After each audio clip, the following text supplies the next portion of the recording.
everyone. Welcome to episode 7. My name is Sam, and I'm here with John. And before we get started, don't forget to like, subscribe, and leave a comment so you can stay updated on all of our weekly topics and discussions about everything Truvle.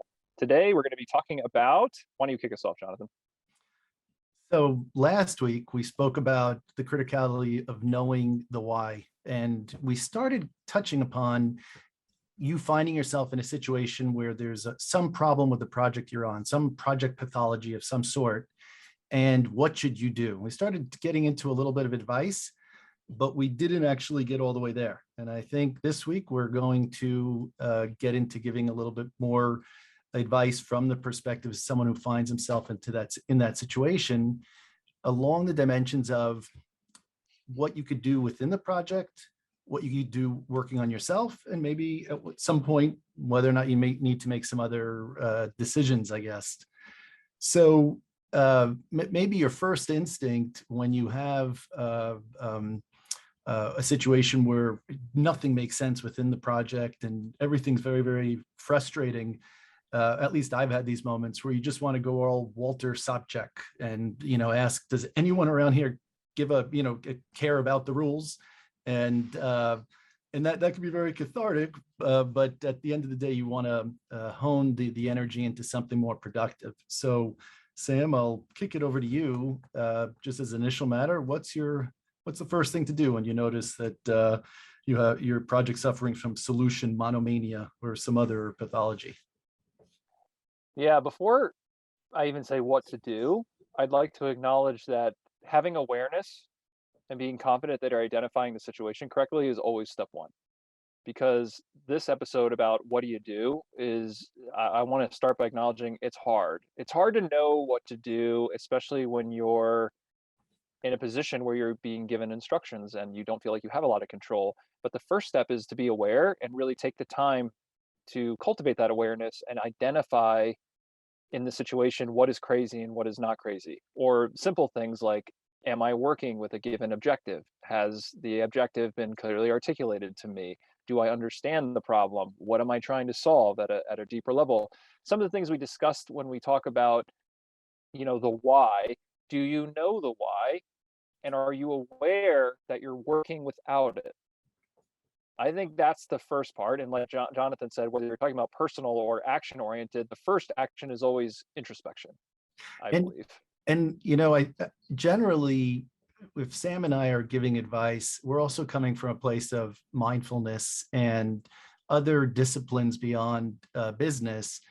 And I would say many problems resolve themselves just from you being able to be an observer to the problem at first and actually being able to understand it, see your place in it, and taking that breath. And I think, I'll add, you should congratulate yourself if you see, if you're able to observe the problem. Like, that's the first step. That's an accomplishment in and of itself. Sometimes it feels very frustrating, and that's all you feel. But I just want to echo, Sam, what you said. I hadn't thought of that in the past, and that definitely added to my thinking just now. Yeah, and like you just said too about the personal stuff, I'm going to be very frank that a lot of it is not even separating personal best practice, spiritual best practice, mindfulness best practice, business best practice. It's all just process best practice. And you'll hear me as you get to know me talk about, I think of it all as sort of the fundamentals of how does a process execute itself optimally. So in the sense of being able to reflect on what is going on in the moment, it's very easy. Everyone, I think, would say, I know when a project is bad. And you've been in those situations where everything's failing, it's red, it's on fire, you're over cost, you're over schedule. But the awareness we're talking about, and it actually makes it much easier if you catch it earlier, is earlier on. Because this awareness of, is the project off rails or disconnected from its problem or its why or its purpose early on, you can catch that as early as day one. It's very easy to say, oh, throw your hands up when everything is on fire and the ship is halfway underwater and say, oh yeah, I know there's a problem here. And now, what do I do? It's really taking that breath and creating space is what I like to refer to it as. So it's something that it's a practice, but what you can do, especially in the workplace, is always be checking in with those fundamentals, always be taking the time and the space to say, is what I'm doing connected to something productive? Is the activity I'm doing today fundamentally connected to something value adding? I think that's such a important question to ask yourself constantly, when you're validating what you're doing at work or at home. I mean, really at all. And I'm going to keep echoing the idea of the pause, because projects that are suffering always are always in one of two states of extreme. Either there's tons of frenetic activity because people just turn up the level of activity as some way to offset the lack of execution or lack of understanding even where it's going, or it's very lethargic and very little's happening. The project just kind of just goes on forever and no one's really paying attention. So your pause in understanding all the dynamics of why you see a problem, or what, how it's particularly applying in that case, is very helpful in and of itself. Even beyond just immediately seeing, oh, there's a problem, we don't know the why. Let me just ask right away, what's the why of the project? And, until I get an answer, et cetera. Like that pause and really understanding how it's all playing out is going to make your opportunity to come forward with the problems you're seeing that much more rich and that much more credible. Yeah.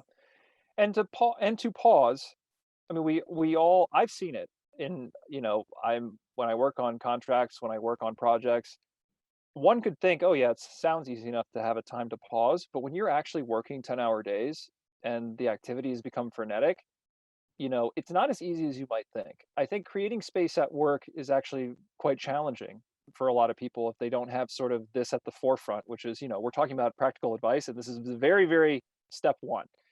But it's kind of the idea that the more you're doing activity, the less time you have to process, the less time you have to think about other things besides, okay, I'm finally done, and just throwing in the towel at the end of the day and taking a break, watching TV, decompressing. That's also not creating space to decompress and focus on the topics we're talking about. As a rule of thumb, I would say it should be kind of a red flag if you're starting to work 6, 8, 10, 12-hour days and you're starting to have so much activity that you don't have time to think about the activity or qualify it or really sort of ruminate on what the purpose is or how it fits into the bigger picture. You already should think to yourself, okay, I've really got to carve out some time and space to think about it then, because that's the most critical. And that's always the counterintuitive part. When you're so busy and so overwhelmed with activity that you don't have time to reflect on it, that's the time where you really then have to consciously sit and create that space to think about it and think about that pause about, is all this activity necessary? Is it valuable? And what can I do about it if not? Like, start to organize, start to label, and start to separate in your mind the different components. And people always, like, this is the same reason people don't take vacations, because there's too much to do, they can't possibly step away. I think everybody always finds out that when they do step away, the world kept turning. Like, it wasn't, the whole world wasn't dependent upon you in order to keep turning. Other people find a way. There's a ton of good material out there about when you focus on yourself and focus on doing the things that you think make the most sense, as opposed to the things you think you should be doing or things you think you're going to be judged based on. A lot of good things open up. And then this is a great example. And especially, we've covered in these podcasts how much waste is all out there. So there's a good chance that whatever is going on is probably not going to result in much anyway. Now, that sounds very defeatist, but it should just give you some perspective that the world, again, will turn if you step away for a second and think. And it was funny you said that, because I was just about to say that as my next point, which is, it's a very famous Six Sigma statistic and very well studied and established that only about 5% of activity in an organization at any given time is truly value producing activity. And the rest of it, which is a stunning statistic, like 90% plus activity, and some of it you can't avoid, but most of it is going to be wasteful or activity that could be interrogated. And a lot of people, I say this when I train or when I speak, and they get it and they're like, yeah, that makes sense. 95% of activity. Yeah, that actually, I could see that. It's kind of shocking, but I could see it. But then to relate it to the fact that it's you and all your colleagues are the ones doing that activity. And that means it extends to you personally at any given point, like Jonathan said, up to probably 95% of your activity in a corporate setting is going to be wasteful activity. So if you think to yourself, you always kind of have that as a place where, like, I need to be interrogating, because the reality is no one in a large organization could possibly be working 40 or 50 hours a week of productive behavior. And especially if you're going beyond that, you definitely need to be interrogating yourself constantly about, okay, like scientifically speaking, most of this has to be waste. And the more hours I put in, I'm just amplifying increasingly significant wasteful behavior. And it's really for you to not just blindly continue to contribute. This comes back to our common theme of do no harm or try to avoid wasteful activity. The more you're ramping up your hours, you're working hard, but you're not working smart. And that's like a very pithy, you know, kind of thing that people say. But it is very true. You should always be looking to work smart and knowing that you can at any given time cut out 80, 90% of the activity you're doing. Not only will the world go on, but the world might be better off because they're not paying you for all that activity. And frankly, if you podcast and you know that there's all this, and we're starting to explain the dimensions of the waste, then it really is, it's on you to know where you're fitting into that, and understand the activity that's going on around you, so that you can contribute the most effectively, and that everybody has the most chance of adding value. Just as a quick refresher, it's always either you're noticing a problem in how a problem is being solved or being implemented, or just the project structure, et cetera, or the context. So like the context is, for example, if the entity is trying to do something that it's not capable of doing, no matter how well you structure the project, there are just too many, well, I shouldn't, no matter what you think you're covering in the project, that it's unlikely to succeed. So I just, starting to pull back some of the ideas that we brought up in the past. Yeah, and it's that constant questioning of all those dimensions and more. It's the, and in some ways I'm reflecting as I'm trying to give the advice because we know it's hard to stand up and say, question everything your boss tells you to do. But I think there's ways. So we'll talk about first, you have to accept that that's sort of the nature of doing good work, in our opinion, which is you have to question it. Because if part of your job, if we told you in any role you take from here on out, part of your job is always to triage and qualify that any assignment that you could possibly take on is actually value adding to the organization before you take it on. That's kind of what we're saying in a way. And people don't think about work that way, but that is a responsibility that if you take on, you're guaranteed to be more successful and add more value to the company. Now, if you start with that lens, that doesn't mean every time your boss tells you to do something, you say, not going to do that, it's stupid. There's a translation there that has to happen where then we'll get into how do you communicate this?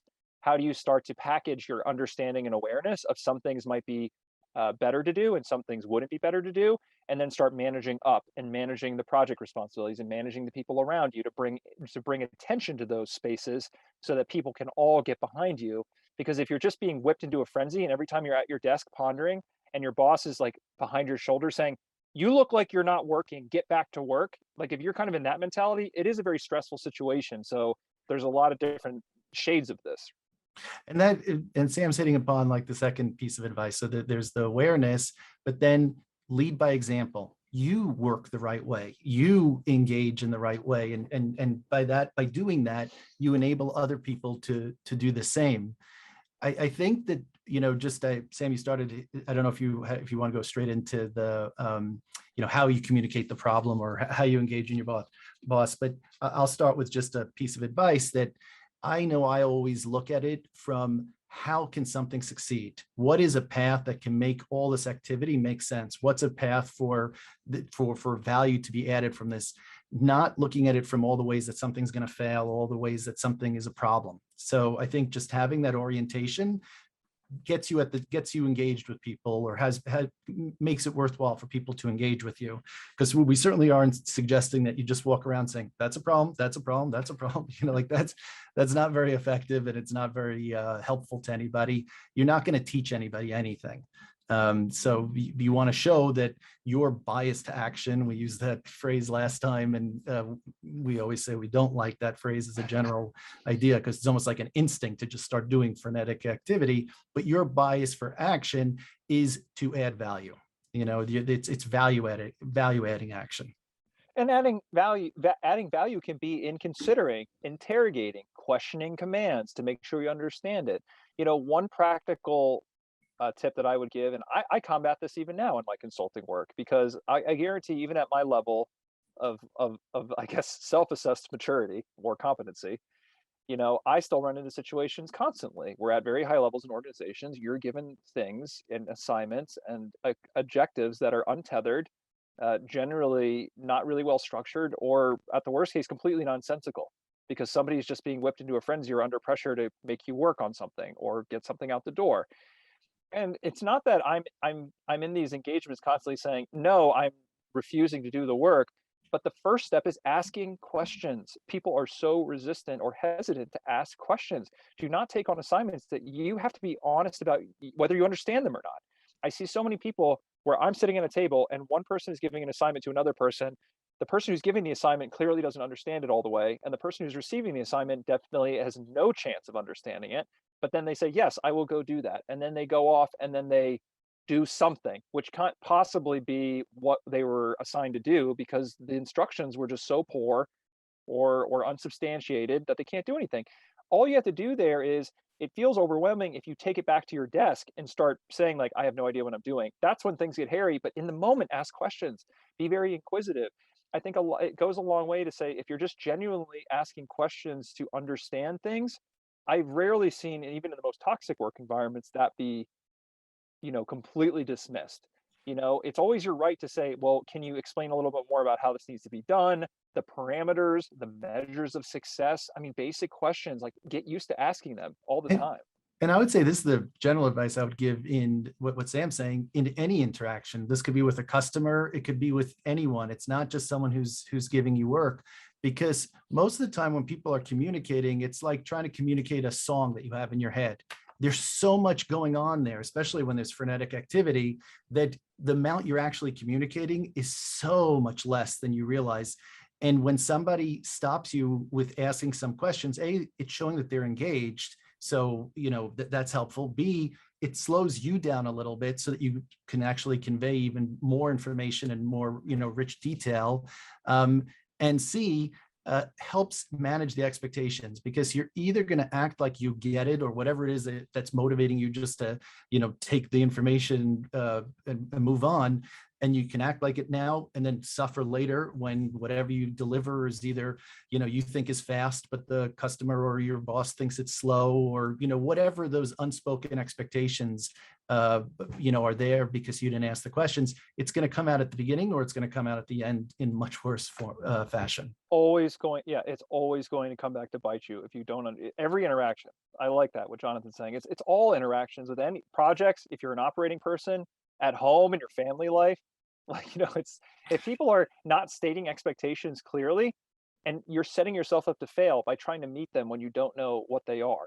High levels of transparency, high levels of honesty. I would even say in my life, radical honesty and radical transparency. The more you practice it, the more you just get abundance, right? All the good things come to you, because the more you can ask the questions and clarify, the better off you're going to be, and you'll never avoid it. And I think that, that last point, I just want to repeat it again, which is that Jonathan is making. It's going to bite you. You can't avoid having to uncover the details to do a thing if you've kind of agreed formally or informally to do it.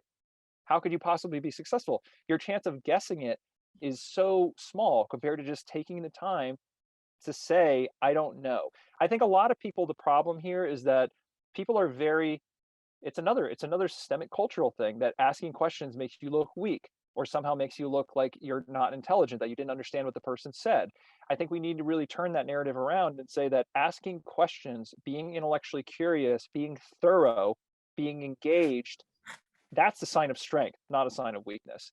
I never get looked down upon when I'll stop meetings and say, "Hey, that point you just made, I didn't understand that word you said. I didn't understand that reference. I don't understand that acronym." You may feel very hesitant to stop a meeting and raise your hand and say like, "I'm sorry, I didn't understand that thing you said." But you know what? It's a sign of confidence. It really is. And you've got to think about it that way and practice and cultivate that. Now, the real challenging part about, us saying you should ask questions is most of the advice out there is about how to make a good business case, change management to make a project continue or go through. Like it's all oriented, a lot of it's oriented toward moving something forward. And a lot of our, a lot of our points are that a lot of things should never move forward or should be stopped. So if you're really aware of what's going on, it's likely that you're going to find yourself in situations where your questions are getting at the heart of why are we doing this? Or does, or this doesn't logically make any sense. So, just to be fair, that does make this a lot harder, so we're giving, general advice about communicating with people, et cetera. But we do understand that the underlying nature of the questions we're saying is more should, not how, which is, again, back to, people not liking analysis so much, et cetera, in favor of let's just do activity. But if you're listening to the podcast, we're assuming that you're part of the group that sees all this waste and is the Walter Sopchak again. Like, does anyone care about the rules or what's going on here? So Sam, I just wanted to take that step back. Speaking of questions and asking, who is Walter Sopchak? I don't know this person. Maybe I'm aging myself, but maybe you could give me an audience. The Big Lebowski. Oh, he was okay. the dude's friend. When Smokey went over the line. Got it. Okay. It's a league game. So I know the movie, but it's funny, the name didn't connect with me at all. So okay, good. Now I have some references. See, and that was an instance too where I'm in the public space and I could definitely appear uneducated or dumb, but I'm just going to pause and I'm going to ask. Yeah, I should have said it's some major business scientist, of course. But it's a great analogy. That I'm thinking about it because then when Walter says it's a league game, what I hear in terms from projects is, this is real money we're playing with, folks. This isn't monopoly money. So this is for real. We actually are spending money on all this activity that probably shouldn't be going on. Well, the activity thing is so fundamental, and because it's like everyone starts these fires and they'd rather see the fire burn up the entire forest than truncate it early because we started it. So why not let it run its course? But I think if you don't accept that premise, then a lot of the advice you're going to get from this podcast and Truvle and all of our products and knowledge is going to be tough for you to consume, because you have to connect the narrative that the worst thing you can do for an organization is spend your energy, which is them investing money in you. Like, all of business energy is just labor and capital. That's the only currency which drives business activity. And if you're going to take labor or you're going to take capital and you're going to throw it in the trash can by just doing activity that doesn't make any sense, it's probably one of the most harmful things you can do to the organization, besides like purposely hurting the organization with malintent. And making it about the person doing the work. And you had Sam, you had said last time, like most of the people listening to the podcast probably are finding themselves in not dictating to do the projects, but or in the project. So yeah, I don't know. Victims of tyrannical projects. And so when people ask me advice because they're very stressed or they're having real anxiety at work, it's usually not because they have too much to do. That's usually not the number one thing that's gonna push somebody over the edge. It's usually because they feel like they want to contribute, they want to add value, they want to do something good, they want good things to happen, and there's a disconnect there because they can't reconcile the instructions they're getting with what they think makes sense. And that's where real stress and real anxiety comes from. So I would say that I think either way, you could try and be a good soldier, so to speak, but if once you're aware, once you have the vision of what's going on, and then that there's a problem, your disconnect is going to become greater and greater, and that's where stress and anxiety are coming from. It's such a good point too, and I think it ties back to the point of the practical advice is be honest with yourself and others, which is if you don't understand the assignment, that's where you waste all your time doing assignments. If you want to talk about people who work 12, 14-hour days, it's because of that. The stress comes from not having a clear understanding of what you're meant to be doing or how it's contributing. You could think about on the fly an example where if I give you a stencil, like a coloring book, and I say color in the shape, you can color it in. If I give you a page that's blank and I say color in, a shape or color it in somehow, and you start to think, okay, I think I could know how to do that. There's no shape on here, but I could either draw the shape or I could just color the whole thing in. That's where you're sitting at your desk and you think you're working on it, but you just don't know what you're supposed to be doing. The instructions are not quite one-to-one with the context that you're dealing with. And then you just waste so much time, and then you're hesitant to go back and get it reviewed. And then, and then it just goes back and forth like that. And then you end up being in the situation Jonathan said, which is you're not being honest with yourself. You don't know if what you're doing is really contributing properly, and you don't really know what you're supposed to be doing in the first place, but you proceed anyway instead of just taking that break and asking for help. I mean, that would resolve a lot of it. And that's taking it a step back, and that's critical. I was already past, like, assuming you knew what you were supposed to do, you knew exactly how, you knew the expectation, etc. But it doesn't make sense to you that you're doing it. Like that there's all this activity that's very clear you should do, and you know exactly what it would take to make your manager happy or whoever, whichever constituency happy with whatever you're doing. But it still doesn't make sense to you. It's like being in a meeting and like thinking we don't even need to be here. Like it just feels wasteful for you, and it's very hard for someone who wants to contribute when that dynamic is going on. I think that this is the as a of one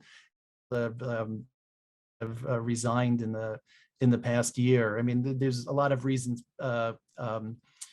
posited for it, but at the end of the day, I think some of it is people are seeing all the waste and they are frustrated with it. It's another reason why people are drawn to startups, in greater numbers, because startups haven't had a chance to scale the waste that comes from a lack of transparency, that comes from the fiefdoms and the politics and the lack of alignment and competing priorities, et cetera, because they're small enough that all of that can, usually it doesn't reveal itself.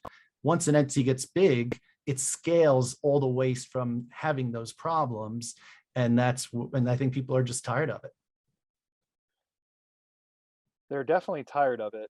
And I just think we're seeing a lot of duress from this sort of top-down command culture that has dominated business and business structures for the last several decades. And that's a lot of what we're talking about combating that, and I think it's a good time for it too, because we sort of go in with the premise of, well, why doesn't everyone do these things? Because there's a lot of fear.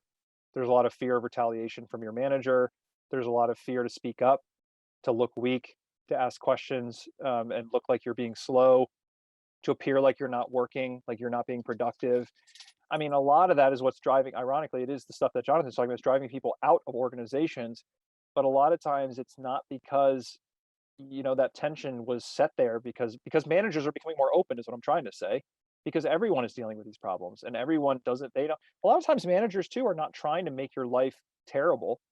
There's this sort of also this cultural narrative that, oh, middle management and tyrannical bosses, and there are those people out there, but the majority of managers are just somebody else's employee, and they're also 100%. trying to do the best they can and trickle down the chain. And Jonathan and I have worked in large scale organizations all the way from the person on the ground floor all the way up to the CEO, and no one. Let me give everyone a secret: nobody knows what they're doing. Nobody knows what they're doing at the top And either. and nobody's deliberately making things miserable for people. Everyone always thinks that they're adding value, so like we don't want to imply in any way otherwise. I think some of these dynamics are very, very complex. We also don't want to suggest in any way that there's waste or there's a problem, leave, like leave, take yourself out of the situation. In fact, I would say 9 times out of 10, when somebody's thinking along those lines, at least at first, I find that the real issue is not with the issue that they're speaking to, and that whatever they're trying to leave in one place, they're going to bring with them to another place. And so I wouldn't recommend as the first step, just leave. I would say that, we spoke about awareness, we spoke about trying to be part of the solution, but then there's also the dynamic of working on yourself and seeing, like, being aware also of the dynamic that you're bringing to something. Are you conflict avoidant? Is that part of the problem, that you there's something wrong, but you hate the idea of the tension that's going to be caused by you raising questions or you saying there's a problem or something like that, and so you shrink from it and then don't want to be part of the scenario. That's not healthy either. So work on be an example, work on the problem, but also work on yourself and think, what dynamic am I bringing to this? Like I said, with either being conflict avoidant, or am I not recognizing my boundaries? When somebody's giving me work, I just say yes, yes, yes, yes. Well, that's not healthy either. And this is in life also. Like, if you exert your boundaries and say, okay, it's 9 p.m. on a Friday and you're giving me some major assignment, how did it get to this point? It's probably because you just kept taking whatever anybody was giving to you. So there's a lot of opportunity, even in the situation you're in, no matter how bad, for you to do good work and to develop. Yeah, and those basics of boundary settings are so important, which is kind of the idea that you're never going to get ahead by violating your own boundaries. And even if you have to get ahead at work by doing that, it's not going to be sustainable. Just pause and think about that for a second. What is your strategy if you think, okay, I'm going to get ahead here by setting a precedent that all of my personal boundaries are just going to be non-existent and violated whenever my manager calls upon them? Like, are you going to cut off your nose to spite your face? Like, how long do you think you can keep that up? So just always be mindful that you can't. Sustainability is a big deal in your relationship with work. But one thing that Jonathan said too about kind of the relationship with conflict avoidance, I want to bring attention back to the idea that at the workplace we need to start dissociating asking questions and not just complying like a slave as conflict. Like, think about that for a second, because that's where a lot of people, you could be conflict avoidant, but you really need to go in. Well, let me say it this way, because I think this is an important point for this conversation. There was like this big, when we talk about the top down control methods that have been in business for a long time, a lot of it, you think about the slave driver mentality, which is like, you have a boss, they crack the whip, you comply. It's like sort of, you're a soldier, you're a slave, you just do what is given to you. And then there's been a revolution, which I actually liked for a while, where people were talking about servant leadership on the leader side, or just like this idea of like a servant attitude, where you're not a slave, you're not just here to kind of, I say jump and you say how high. You're really, leaders are supposed to serve their employees, and people are supposed to always be looking to serve each other. But like, I would even say beyond that, like, don't even think about it as a matter of servitude and what can I do to better serve, as much as like, how can you love yourself and love your boss? I'm almost like creating a new term, like love leadership, right? Like, that's what you need to be thinking about. If you love yourself, that's what Jonathan's talking about. He's like setting your own boundaries, taking care of yourself so you can be productive and you can be intelligent and you can contribute properly. But if you really want to learn how to work with your boss, just love your boss. They're, like you said, they're not out to get you. They're also an employee somewhere of somebody else. If you want to talk about, okay, well, what do I do? I'm not questioning them and making their life harder. They're obviously stressed and they're giving me instructions and they're moving fast, or they're giving out project stuff, or they've forgotten why we're doing the project. If you want to make their life better, you got to put yourself in that mindset of, well, how can I actually love what they're doing and support them and be supportive and be, legitimately empathetic, and kind of figure out, what do they need to be helped right now? Like, if they're delegating this to me and I don't understand it, you're being selfish in a way if you just go and say, like, I'm just going to check this box and I'm going to do it and I'm going to come back with a bunch of crap and then they'll have to correct it, or they'll fix it later. Like, that's not helping them. That propagates the problem. So I guess what I'm saying is, we have to be having a more expansive and loving view of the workplace, and this whole conflict thing, there should be no reason to think that everything's going to lead to conflict. It should be, how do we support and love each other better? Yeah, and I should have made also clear that when it's the conflict is often in your head. Most of the time, like maybe you've had one bad experience where you raised something to your boss or whoever, and there was a negative reaction of some sort. But that's, just your mind playing tricks. Most of the time, there is no conflict. Again, it's all in your head. And I always give somebody the advice, if they're going to have a conversation, put themselves out of their comfort zone. They're going to ask, why are we doing this project, or whatever it is. Right before you do it, always say to yourself, I'm going to imagine, or you should imagine, it going better than you could have possibly have imagined.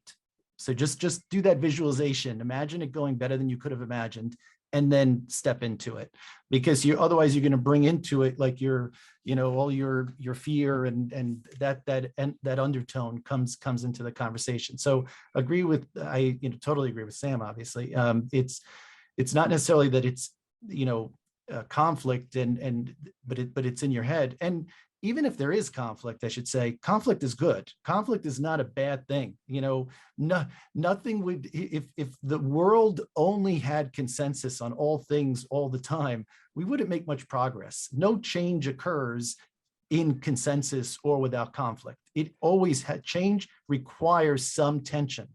Otherwise, that you wouldn't have any growth. So again, I don't see I personally don't think conflict is bad. I just think it's wasteful if there's no point to it, just to be a difficult person, but conflict is a good thing. Yeah, and it's funny because when you summarize it that way, and this is how I'll summarize it, which is that as long as you're being honest and you're authentically trying to do a good job and add value at work and be productive, nothing is bad. Everything is good.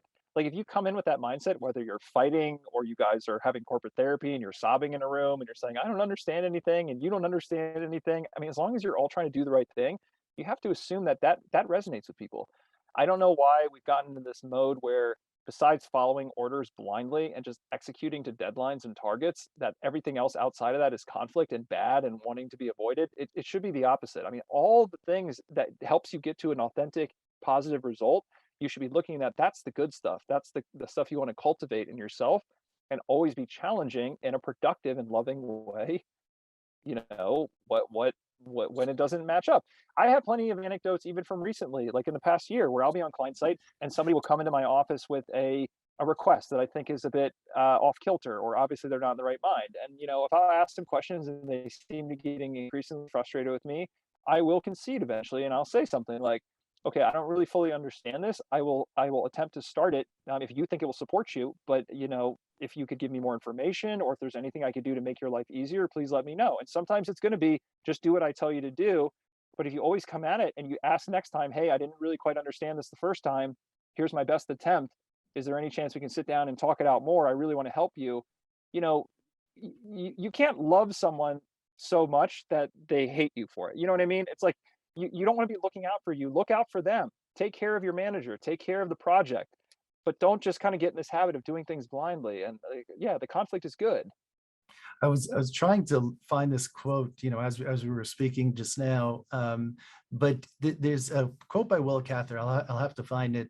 That basically, I believe boils down to people that are able to see what's going on the most tend to be the most able to bleed, so to speak, because they for you to come out of yourself and be able to see like the dynamics of a project in all its richness, and with the idea of adding the most value and how things could succeed, means that you already have a certain mindset that tends to lend itself to being more conflict avoidant than most, I would say, on some level. So, again, coming back to just the first point that Sam made, that's why the awareness is an achievement of it on its own. And you need to be gentle with yourself as you're trying to express the pathologies on the project that you see and try and reconcile, because the more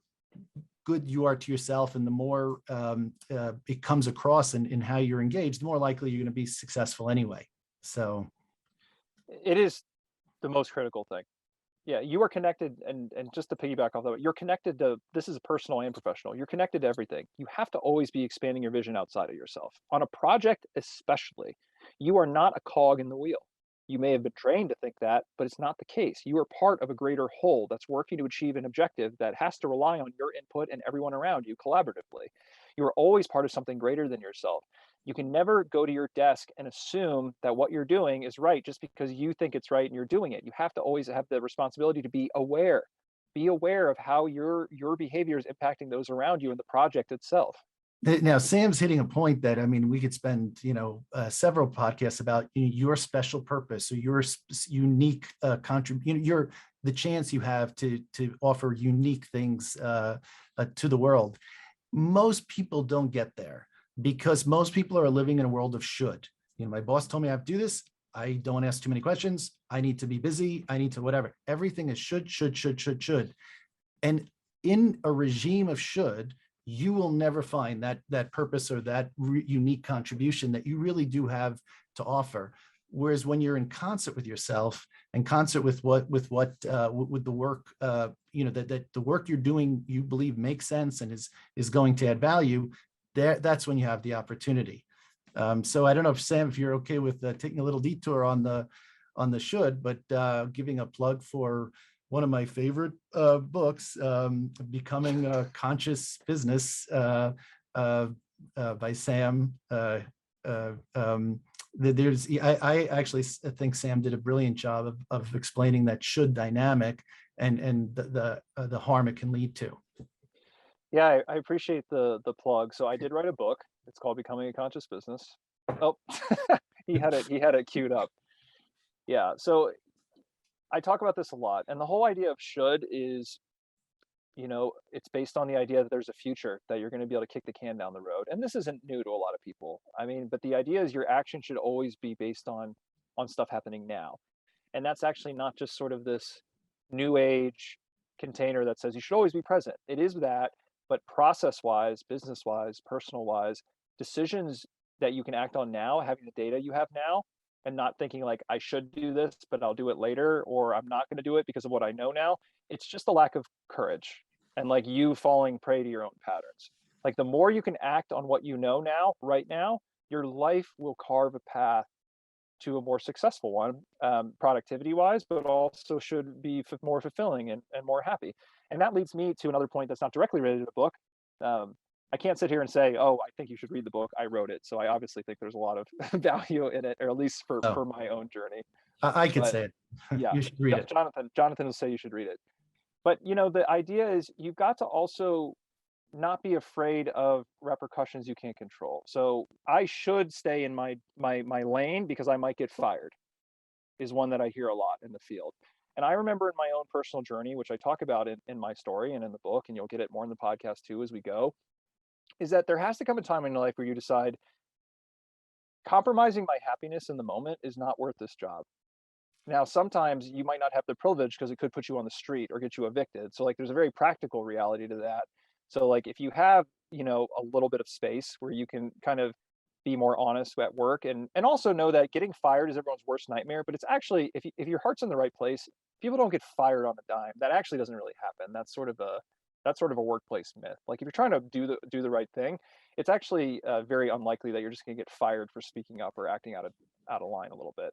But you Yeah, have to sometimes. Go ahead. Sorry. I would just shift the compromising on your happiness just a little bit, or say it in a little bit different way.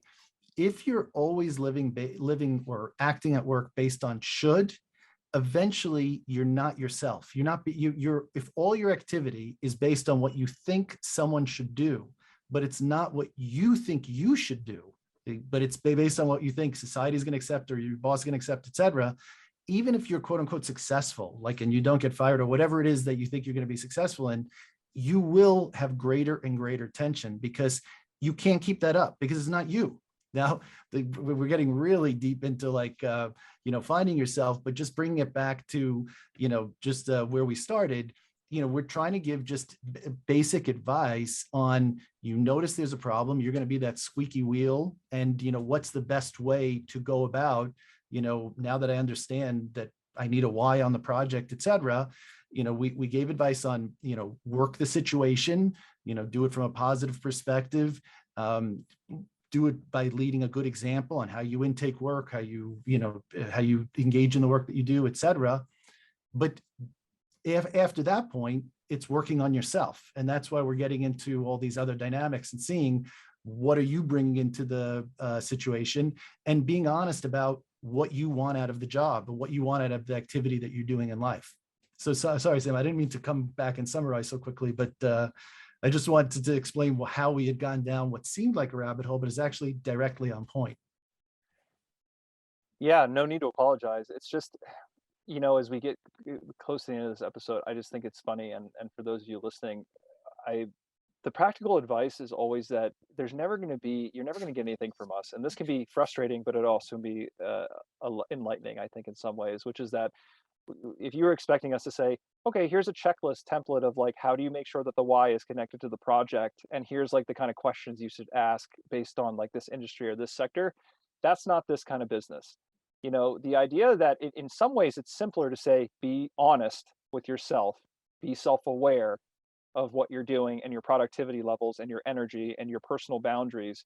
Like this almost sounds like it could be a self-help shop, but that is the simplest advice. It's like you gotta have those principles in mind and then figure out how to apply them. There's no cheat to just taking the time to understand what you want in the workplace and making sure you're honest and open and communicating that to the people around you. There's no cheat to that. And if you're coming from a place of adding value, like you're coming from a good place, your intention is not to further your career or whatever. And I'm not saying that that's a bad thing either, but like that it's not just for your own interest, that you're looking out for the interests of the project. You're looking out for the interests of your organization. And that's your orientation. 100% of the time. I know that's I'm going to say this because may not feel like this, but 100% of the time, you're going to attract better energy from other people. And you're going to be shocked about how much better your connections are going to get and how it actually is going to help your career, not hurt it. And that's the scariest part, I think. And one thing we can only say from our own experience and our own process understanding and like the logic of how the world works, you you can't be afraid to not do like what Jonathan said, what you should be doing. A lot of the stuff that I've written about and contemplated has to do a lot with the idea that like he said, what's the point? Even if you make the perfect image of somebody else or you do everything that's expected of you, you can't keep it up. So why even bother trying? But then you might, if you haven't thought about it that way, then you think, well, if I just do everything I want to do, where am I going to end up? I could end up in a ditch somewhere. Well, if you're doing everything you want to do, then the ditch is where you wanted to go, and that's where you'll be, and you'll be happy. So, like to a certain extent, you have to follow the logic of that process, which is that if you're going to optimize your life, your professional outcomes, your project outcomes, the best thing you can do for yourself is be honest in every moment. Because if I'm honest and I think I should do A when really I want B and I go with B, if I go with B every moment and it's what I wanted, the path will be constructed and where you end up will always be where you want to be. So it's kind of like, whoa, that's sort of a circular argument, but that's the only argument that matters to you. And nobody wants to be around you if you're not protecting you and there's not the best you can be. Not that nobody wants to be around you, but I want to be around the best version Yeah. of you as your manager, as your colleague, as your project manager. I don't want you to show up and try to be somebody else because that doesn't help the project and it certainly doesn't help you. And that's kind of, I think, we're trying to wrap this up and say that's the message, right? Be yourself, be honest in the workplace and generally. I think that's as good a note as any to end on for this week. So. Simple advice for simple business practices by John and Sam. Just kidding. But yeah, it's I agree. I think let's go with that and then I'm sure we'll have more philosophical meanderings as we go. And Till next please week. give us comments. We Yeah. would love to take to cover them in the podcast. Yeah, that's a good last comment. If you think our advice is not actionable or you want more, please let us know. Start interfacing with us. We love the interaction. So send it to us and we'll be sure to address it.